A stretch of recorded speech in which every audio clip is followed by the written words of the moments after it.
The night my parents told me it's too risky after I asked for $70,000 to start my tech company was the moment something inside me cracked. I had proof clients a working prototype, yet they dismissed me instantly as if my dreams were fragile toys. I tried to swallow the sting, tried to pretend their words didn't carve into me. But what happened next changed everything I thought I knew about family loyalty and what people are capable of when desperation hits. And the real shock, it didn't even start with me. I'm Ayla, and for as long as I can remember, I grew up learning how to shrink myself inside my own home. From the outside, our brick house in Austin looked warm and picture perfect, but inside, everything revolved around one person, my younger sister, Rosie. I was the quiet, disciplined child, the one who brought home good grades as if it were my duty, while Rosie was the sparkling center of the family, the one who deserved stage's applause and endless investment. When I was 16, all I wanted was a used car so I wouldn't have to take the bus in the blazing Texas heat. My parents told me it was unnecessary that I was responsible enough to manage without it. I believed them until Rosie turned 16. That night, fairy lights draped across our backyard, guests applauded, and a brand new car with a giant bow rolled down the driveway. I clapped, too, pretending it didn't sting. At one point, I begged for $500 to attend a summer coding program hosted by a university. I explained everything the curriculum, how much it would help me. My mother frowned and said, "There's no need to waste money. You can learn online." 2 weeks later, Rosie was flown to New York for a $12,000 acting camp, complete with new luggage and a celebratory dinner. Everyone called her talented. No one asked what I dreamed of. It wasn't just the money. It was the way attention shifted in the room. When I won first place in a statewide science competition, I walked through the front door trembling with pride. But the living room was filled with relatives gushing over Rosie's ballet photos.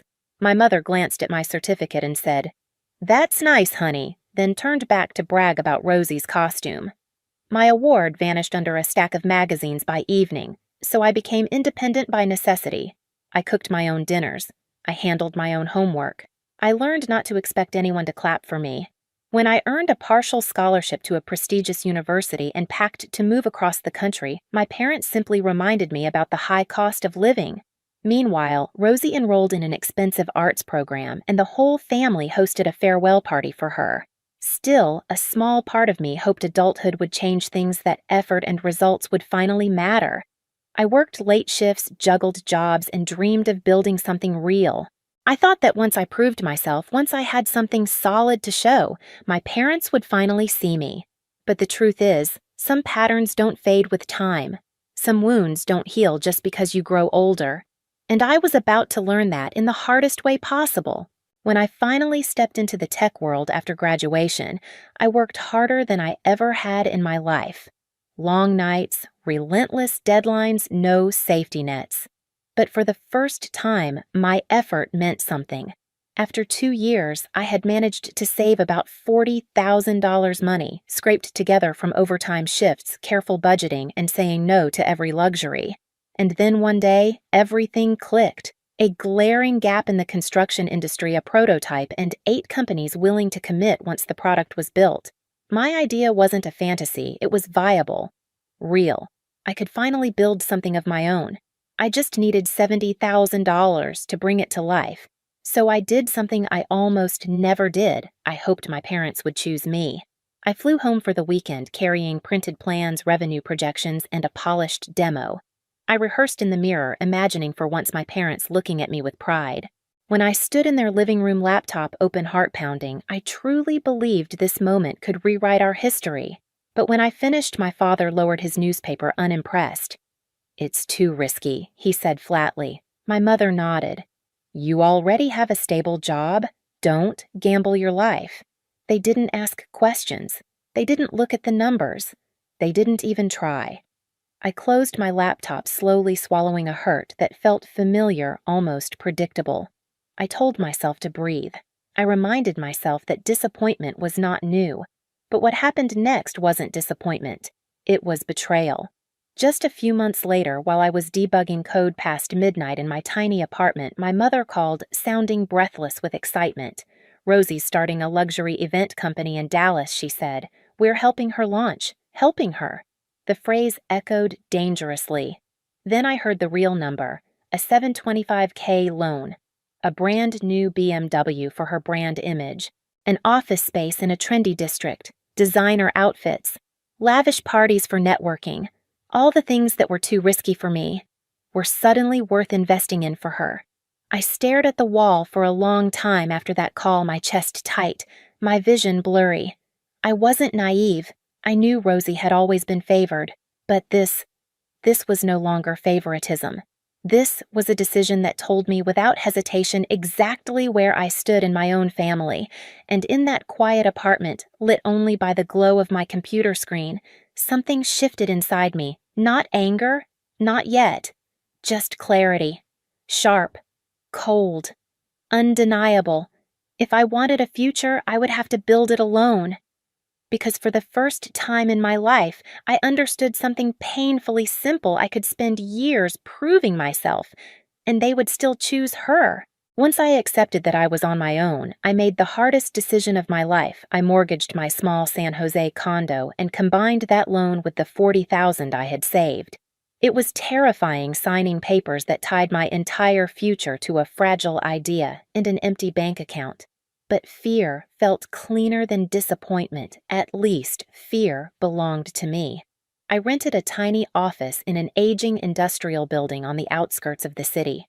The paint peeled from the walls, the ceiling leaked when it rained, and the heater clanked like it was surviving its final winter. But to me, it was the beginning of something real. I hired Miguel, a fresh graduate with sharp instincts, and Rachel, who handled clients and logistics with warmth and grit. The three of us sat around a dented thrift store table, mapping out features, drawing wireframes, and cold calling potential customers. And then, reality hit. Hard. The first few months nearly crushed us. We worked 18-hour days.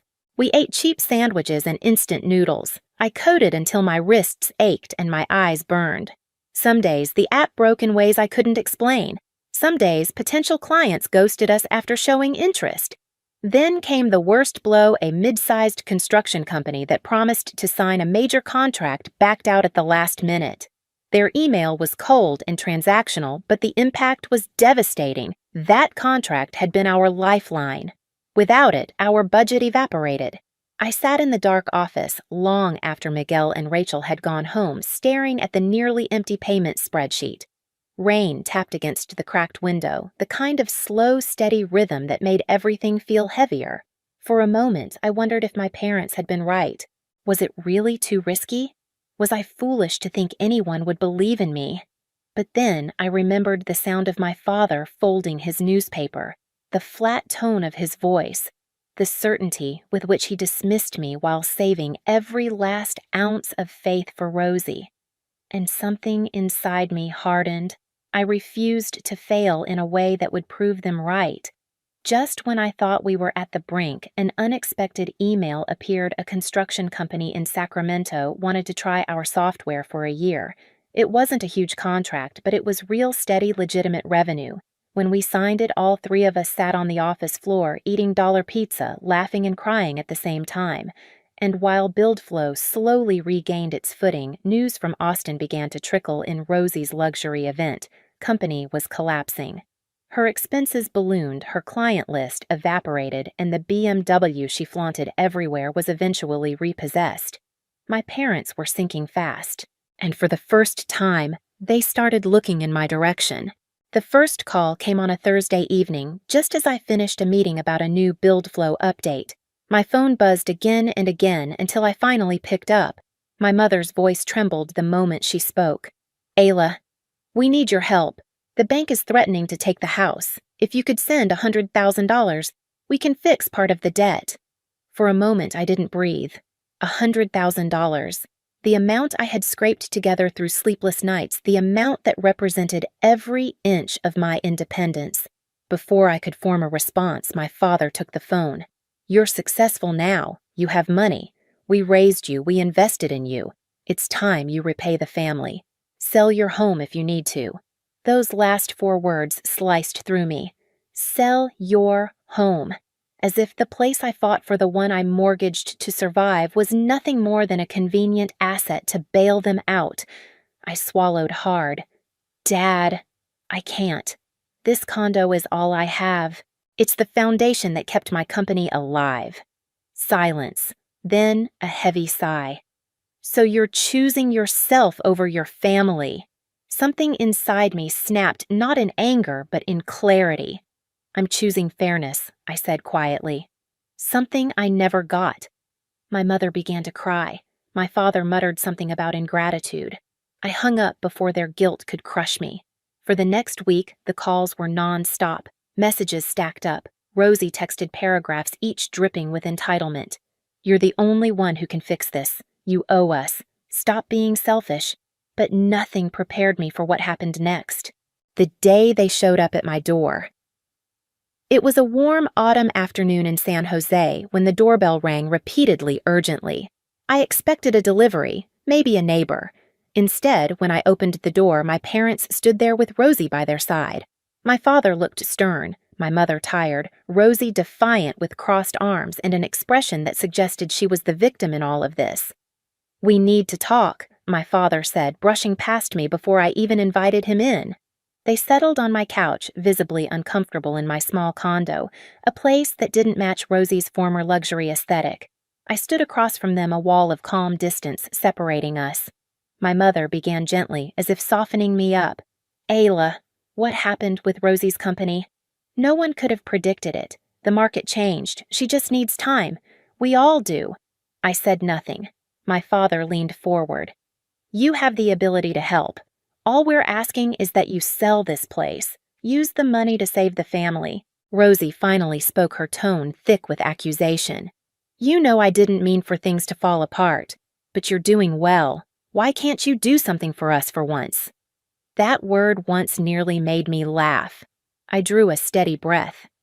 For once, all my life you've been given everything.